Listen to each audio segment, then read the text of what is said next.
First on Fox 13, it would affect every single person living in the Beehive State. Today, the Utah legislature passed a bill that would put Utah permanently on daylight saving mode. But as Fox 13's Lauren Steinbrecher explains, there's a big hang-up keeping all our clocks in limbo.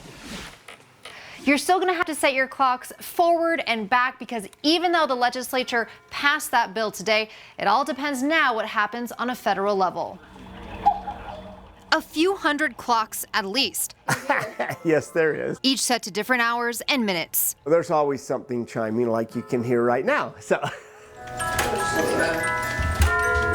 It's no surprise daylight saving time is sometimes a topic of conversation in Norm's shop. That today is pretty timely. Over time, people have come in and I wish they would just leave it alone and, things like that. That wish came true Wednesday when the state legislature passed a bill to keep these clocks on one time all year round.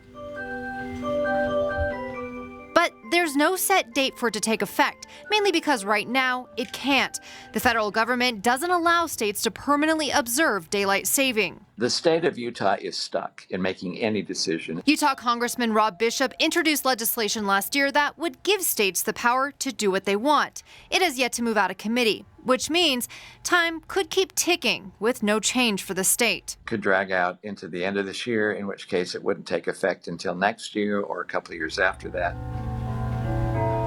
Still, the idea of doing away with the back and forth is enough to excite Norm. That is nice to be all the same all year long.